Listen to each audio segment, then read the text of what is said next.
नमस्कार, मैं हूं आपके साथ अली मतार जोहर। झारखंड की शुरुआत तो बड़ी खबर से करेंगे और बड़ी खबर रांची से आ रही है, जहां पर हाई कोर्ट ने योगेंद्र साव की जमानत याचिका खारिज कर दी है। बड़कागांव गोलीकांड मामले में खारिज की जमानत याचिका। पूर्व मंत्री योगेंद्र साव ने जमानत की गुहार लगाई थी। कोर्ट ने कल अपना फैसला सुरक्षित रखा था। 1 अक्टूबर 2016 को चीरुडू में झड़प हुई थी। बड़कागांव में मुआवजे के लिए आंदोलन के दौरान झड़प का यह पूरा मामला है और पहले भी हाई कोर्ट ने जमानत याचिका खारिज कर रखी है। कल पूरी हो चुकी थी और इसमें ऑनरेबल कोर्ट ने इसको रिजेक्ट किया है, उनका bail petition on the ground के पीछे जो भी ग्राउंड्स लिया गया था वो पहले भी कंसिडर हुआ है और चेंज इन सर्कमस्टेंस तो है इस मैटर में, तभी हम लोगों ने फाइल भी किया था कि इसमें बयान पूरे दर्ज हो चुके हैं प्रोसिक्यूशन की ओर से और ये अभी ट्रायल चल रहा है और विचाराधीन अभी न्यायालय में है। तो बेल आज तो रिजेक्ट पाया गया यहाँ पर और ऑनरेबल कोर्ट ने इसी ग्राउंड पे किया कि पीछे भी कंसिडर कर चुके हैं, तो इसको इसी वजह से रिजेक्ट कर दिया। और अगली बड़ी खबर का रुख करेंगे। 16 दिसंबर से झारखंड विधानसभा का शीतकालीन सत्र शुरू होगा। शीतकालीन सत्र 22 दिसंबर तक चलेगा। स्पीकर रविंद्रनाथ महतो ने इसकी जानकारी दी है। स्पीकर की तरफ से बुलाई गई सर्वदलीय बैठक में विधेयकों पर चर्चा हुई। स्पीकर ने सदन को सुचारू ढंग से चलाने और विधेयकों को पारित कराने के लिए सभी सदस्यों से सहयोग की उम्मीद जताई। हालांकि सर्वदलीय बैठक में विपक्षी दल शामिल नहीं हुए। शीतकालीन सत्र को लेकर मुख्यमंत्री हेमंत सोरेन ने कहा कि वो उम्मीद करते हैं कि सत्र को सुचारू ढंग से संचालन करने में विपक्ष सहयोग करेगी। सीएम ने कहा कि इस सत्र में कई अहम विषयों पर चर्चा होगी। सरकार कई विधेयक भी पेश करने वाली है। शीतकालीन सत्र आहूत होने वाला है, जो 16 दिसंबर से शुरू हो रहा है और ये सत्र 16 दिसंबर से लेकर के 22 दिसंबर 2021 तक चलने वाली है। जब हम लोग सदन के लिए चुनकर आते हैं तो हर हाल में जो जनता का सवाल है उसको बाधित नहीं करना चाहिए, यही हमारा आग्रह रहेगा माननीय सदस्यों के प्रति। विधानसभा अध्यक्ष जी ने कार्य मंत्रालय की एक बैठक बुलाई थी और जो शेड्यूल था वो शेड्यूल के संदर्भ में चर्चा हुई है और कार्रवाई सदन के अंदर की स्थिति को ध्यान में रखकर कुछ बातों पर कुछ बातें आई है कि इन सब बातों को भी टेकअप किया जाए, क्योंकि जो समय दिख रहा है उस समय में कुछ चीज़ें अभी बता पाना मुझे लगता है कि मेरे लिए तो संभव नहीं होगा। वो तो विधानसभा ऑफिस से ही पता चलेगा। आज तो विपक्ष के साथी तो नहीं नजर आए, अब वो आते हैं तो वो उनका क्या मुद्दा आता है उसके अनुरूप आगे। सर, प्रश्नकाल हमेशा नहीं चल पा रहा है सर। प्रश्नकाल को लेकर जो जनता के सवालात हैं वो रह जा रहे हैं पीछे। तो ये बात आप पता करें और इस बात को पूछा जाए कि सवाल क्यों नहीं चल रहा है, किन कारणों से नहीं चल रहा। कोडरमा थर्मल पावर स्टेशन में हादसा हुआ है। पावर प्लांट में पाइपलाइन फिटर की मौत हो गई है। ऊंचाई से गिरने पर मजदूर घायल हुआ था और अस्पताल ले जाने के दौरान मजदूर की मौत हो गई। मुआवजे की मांग को लेकर मजदूरों ने प्रदर्शन किया है। तस्वीरें आप देख सकते हैं। पावर लाइन जो पॉइंट है वहां पर ऊंचाई से गिरने पर एक मजदूर घायल हो गया था, जिसकी मौत हो गई है। अस्पताल ले जाया जा रहा था इलाज के लिए, उसी दौरान मौत हुई है। उसके बाद मजदूर आक्रोशित हो गए हैं। मजदूर मुआवजे की मांग कर रहे हैं। गढ़वा जिले के रमना थाना क्षेत्र में आदिवासी महिला से दुष्कर्म का मामला सामने आया है। महिला के आवेदन पर पुलिस ने आरोपी को गिरफ्तार कर लिया है और मामले की छानबीन में जुट गई है। पीड़ित महिला के पति ने बताया कि उनकी पत्नी के साथ जबरन दुष्कर्म की वारदात को अंजाम दिया गया। वहीं इस मामले में थाना प्रभारी ने बताया कि मामले में कार्रवाई चल रही है। मिला है उस पर बिलीसमा धारा में कांड दर्ज कार्यक्रम अनुसंधान जांच शुरू।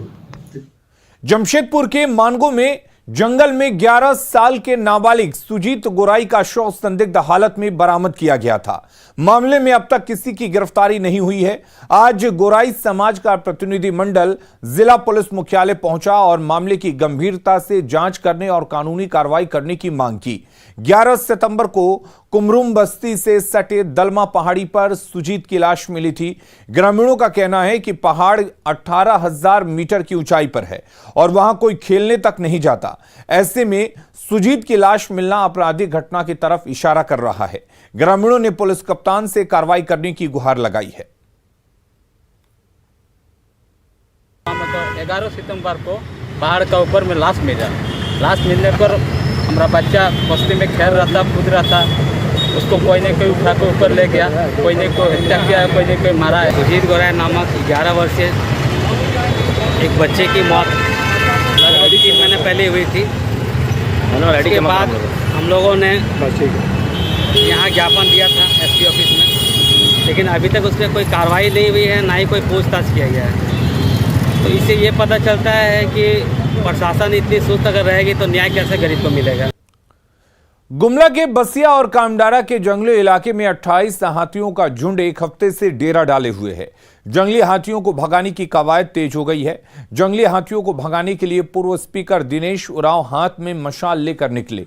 दिनेश उरांव कंधे पर मशाल लेकर ग्रामीणों के साथ हाथियों को भगाने में जुटे। इस दौरान एहतियात के तौर पर रांची सिमडेगा मार्ग पर दोनों ओर से वाहनों की आवाजाही पर रोक लगा दिया गया और जगह जगह आग जलाकर हाथियों के झुंड को रेलवे क्रॉसिंग पार कराने की मुहिम को तेज किया गया। आपको बता दें कि पिछले कई दिनों से हाथियों के झुंड ने लोगों को परेशान कर रखा है। साथ ही हाथी खेतों में लगे अनाजों को भी बर्बाद कर रहे हैं।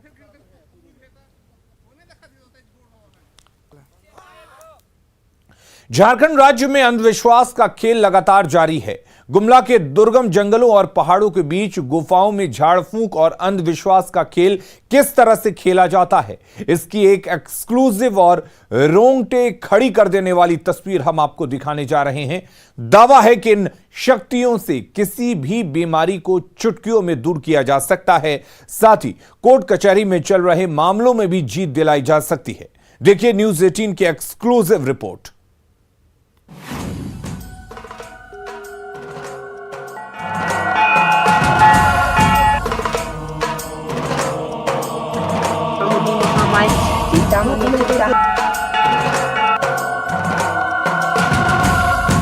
विश्वास जब अंधविश्वास में तब्दील हो जाता है, पूजा करने के तरीके और मायने जब बदल जाते हैं, तब सब कुछ देखने और समझने का नजरिया भी बदल जाता है।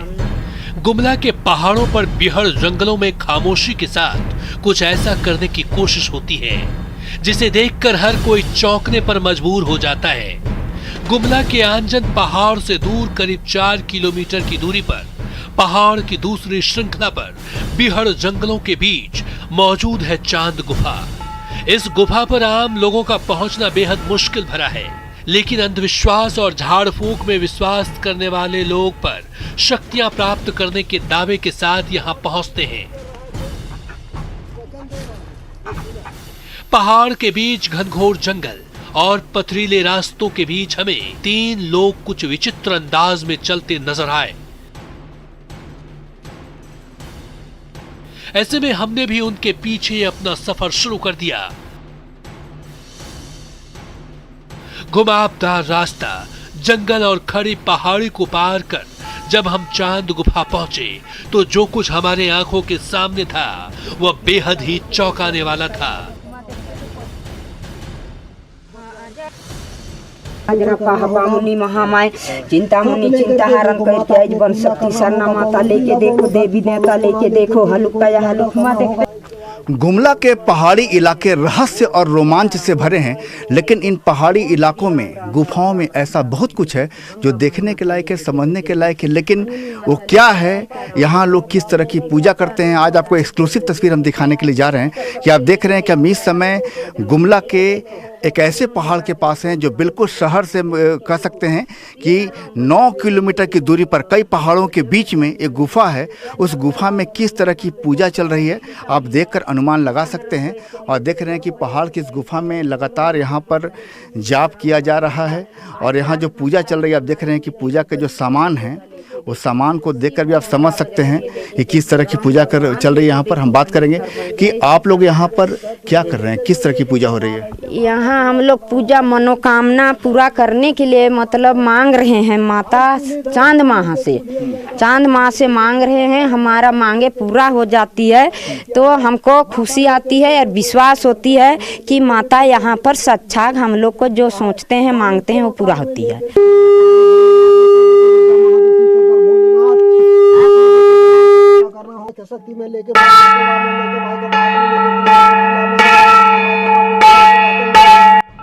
महिला के अजीब से बाल, हाथों में कटार, कई तरह के सिंदूर, फूल और पूजा करने के अनोखे अंदाज ने हमें कई बार चौंकाया। चरण में आए हैं उसी तरह मनोकामना को पूर्ति करना। माता लेके देखो धरती, माता लेके देवी देवता। ईश्वरीय मंत्र के बजाय शक्ति की चाह में एक अलग सी आवाज यह बताने के लिए काफी थी कि अंधविश्वास की जड़ें मानसिक तौर पर भी मजबूत होती जा रही है। झाड़ फूंक करने वाली महिला किसी भी बीमारी को ठीक करने का दावा करती है तो दूसरी तरफ एक दूसरा शख्स अनजान शक्तियों के सहारे कोर्ट कचहरी में जीत दिलाने के दावे कर रहा है। पहाड़ की इन गुफाओं में काफ़ी कुछ है और आप देख रहे हैं कि जिस तरीके से यहाँ पर साफ कर रहे हैं कि ओझा गुनी की पूजा हो रही है। माँ से शक्ति मांगने की कोशिश हो रही है। शक्ति किनसे मांग रहे हैं? आम लोगों की पूजा से बिल्कुल अलग है। इस पूजा का मकसद क्या है तो जन कल्याण बताते हैं। लेकिन हाँ, बिल्कुल इतना ज़रूर है कि इन पहाड़ की गुफाओं में जहाँ कोई आता जाता नहीं, बीहड़ जंगल है, वहाँ अगर किसी चीज़ की पूजा हो रही है तो वास्तव में आप अंदाज खुद लगा सकते हैं, खुद सोच समझ सकते हैं। कैमरामैन अमित के साथ संजय कुमार सिन्हा, न्यूज़ 18 गुमला। और न्यूज़ 18 सवाल उठा रहा है कि 21वीं सदी में आखिर झाड़ फूंक का खेल क्यों हो रहा है? क्या हम अब भी इस अंधविश्वास में जी रहे हैं? आखिर झाड़ फूंक पर कौन विश्वास करता है? बड़ा सवाल यह भी है कि क्या जागरूकता की कमी है इसकी बड़ी वजह कि लोग आज भी इस तरह के झाड़ फूंक में विश्वास करते हैं? अगली खबर का रुख करते हैं। रांची सदर अस्पताल में एक अमानवीय दृश्य ने वहां मौजूद लोगों को सख्ते मिला दिया। एक बुजुर्ग रिक्शा चालक अपने रिक्शा पर एक शख्स को लादकर सदर अस्पताल पहुंचा। न्यूज़ 18 की टीम ने जब इसकी जानकारी ली तो रिक्शा चालक ने बताया कि सर्जना चौक पर यह शख्स गिरा हुआ था, जिसके बाद वहां मौजूद ट्रैफिक पुलिसकर्मी ने गिरे हुए शख्स को रिक्शे पर लादकर सदर अस्पताल भेज दिया। सबसे बड़ा सवाल यह है कि एक इंसान को रिक्शे पर लादकर भेजने का यह कौन सा तरीका है? मौके से ज्यादा जानकारी दे रहे हैं हमारे सहयोगी न्यूज़ 18 संवाददाता संजय सिन्हा। क्या नाम है? हाँ, रांची सदर अस्पताल में एक रिक्शा चालक कुछ इस तरह एक व्यक्ति को लेकर पहुंचा तो लोग यहां जो भी मौजूद थे सख्ते में आ गए कि वास्तव में इस गिरे हुए व्यक्ति को एक पुलिसकर्मी ने सर्जना चौक पर ही रिक्शे पर लाद दिया और जबरन रिक्शा चालक को सदर अस्पताल भेज दिया। आप जब यहां पर इसको लेकर पहुंचे तो क्या यहाँ पर वो गिरा हुआ था? वहाँ पर जब पहुंचे गिरल रहता। हाँ, तो पुलिसकर्मी ने क्या किया? हाँ, पुलिस कहाँ से उठाकर ले जाओ, पहुँचाओ सेवा सदन में। पुलिसकर्मी ने ये नहीं कहा कि आप भी चलिए?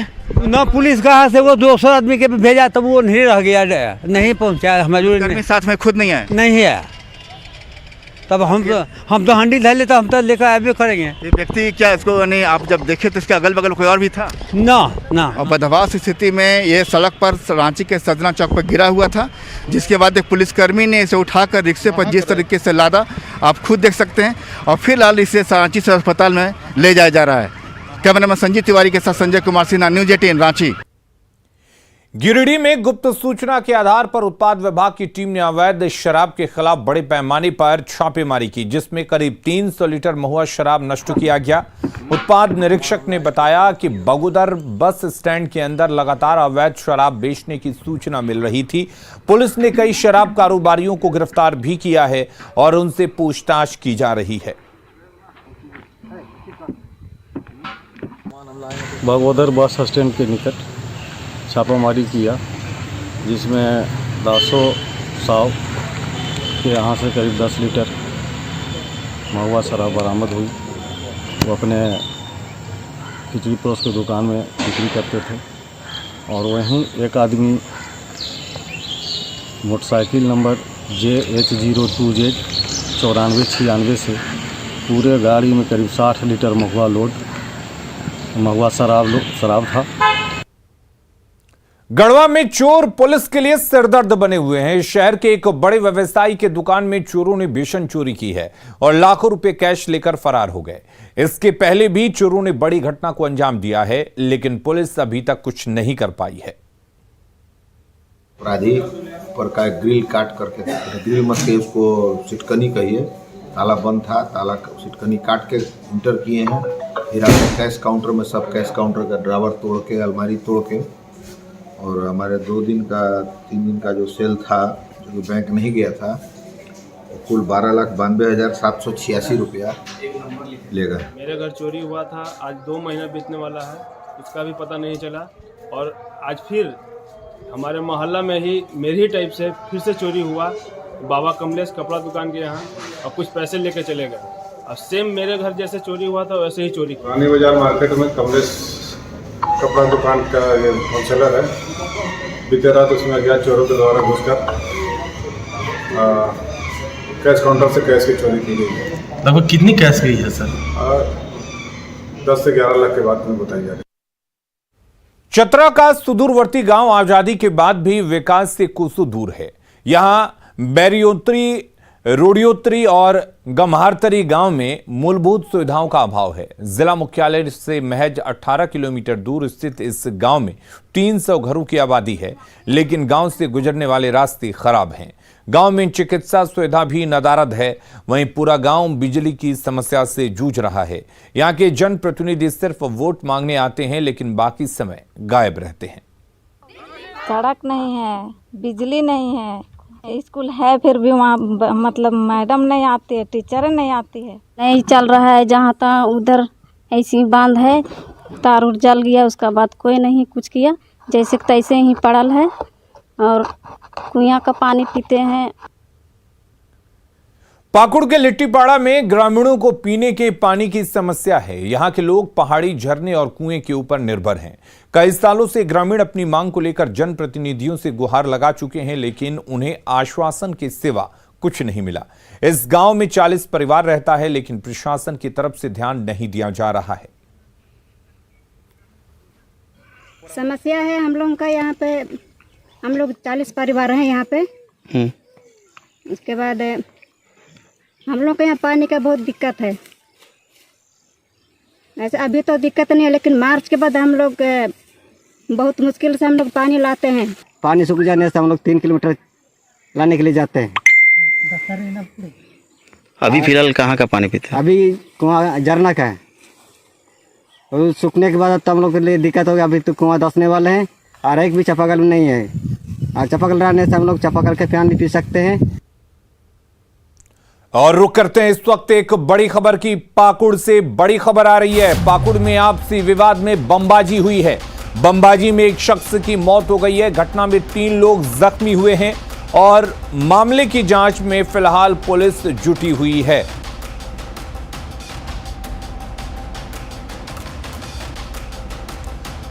तो बड़ी खबर इस वक्त पाकुड़ से, जहां पर आपसी विवाद में नौबत बमबाजी तक पहुंच गई और आप अंदाजा लगा सकते हैं कि विवाद कितना बढ़ गया कि बमबाजी की नौबत आ गई और बमबाजी में एक शख्स की मौत की भी खबर है।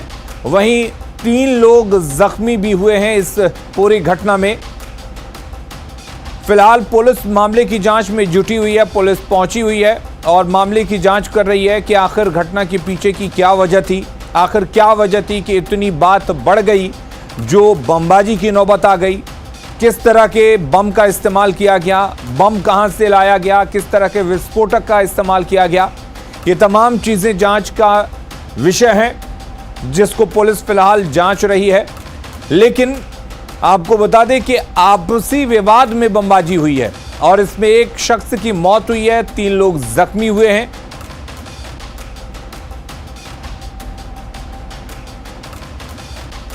तो बड़ी खबर पाकुड़ से, जहां पर ये तस्वीरें आप देख सकते हैं, एक शख्स की मौत की खबर है और बमबाजी के बाद किस तरह से दीवारों पर निशान पड़े हैं ये आप तस्वीरों में देख सकते हैं। पुलिस घटनास्थल पर पहुंची हुई है, जांच कर रही है। और जोहार झारखंड के इस बुलेटिन में फिलहाल के लिए इतना ही, लेकिन खबरें लगातार जारी रहेंगी। आप बने रहिए न्यूज़ 18 बिहार झारखंड के साथ।